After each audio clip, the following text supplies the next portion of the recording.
Hey, good morning, everybody. Welcome to a Tuesday edition of 5 Minutes with Phil. Thank you for joining me here today, and pray that you're looking forward to a good day today. And we want to kick things off for you today by looking at God's Word together, and hopefully this is a blessing to you. Speaking of that, did you know that you could always stay in touch with 5 Minutes with Phil by going to a Facebook page that's devoted to nothing but 5 Minutes with Phil episodes? That's right. You can go there and you could follow us there. You could watch all of the episodes that we have. You could even share them on Facebook if you'd like to. Or you can go to the Bethel Church YouTube page.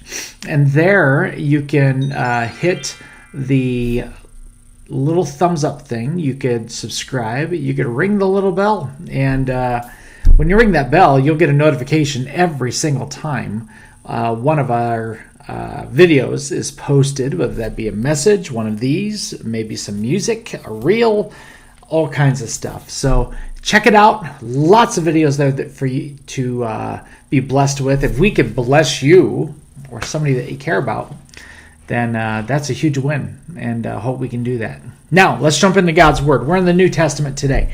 We are in 2 Corinthians chapter 6, verse 16. 2 Corinthians chapter 6, verse 16. Paul is writing to a group of believers who needed a little bit of instruction and a whole lot of correction.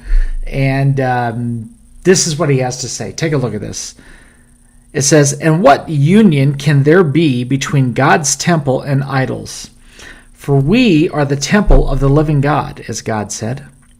Or as God said, I will live in them and walk among them. I will be their God, and they will be my people."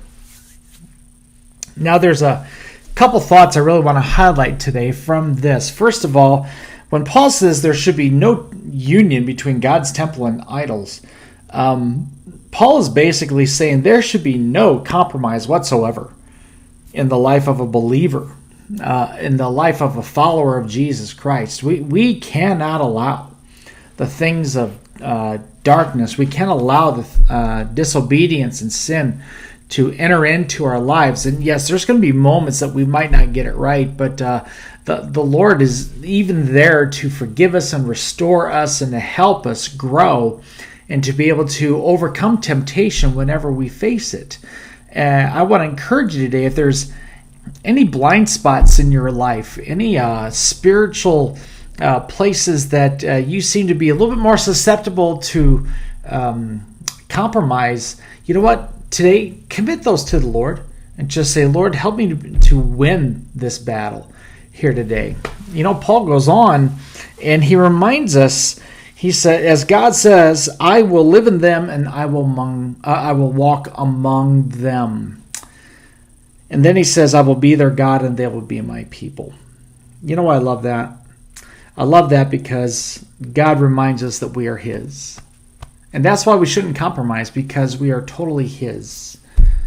We are not to be shared with some other God. And we don't have problems with idols or false gods, really, except for the fact that sometimes we elevate some things in our lives much more important than God. And what happens? That actually becomes an idol. And God says, look, I want to walk among you. I want to be with you. You're mine. I'm yours. And I am totally devoted to you. And I want to walk among you, and I want you to sense my presence, and I want to be there for you. And you know what? That's a pretty great thing to know today. That when God looks at me, he considers me his child. I'm not just a stat. I'm not just another human being amongst millions and billions, but I am one whom he takes great pride in and ownership of.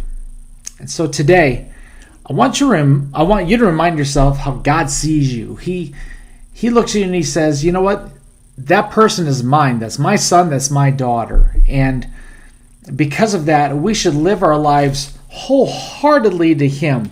Let nothing enter in that would compromise our relationship with Christ. Rather, let's give him everything that we can. Okay? I hope you have a great day today. We love you. Thanks for joining me. And Lord willing, we'll talk to you next time, okay? We'll see you. Bye-bye.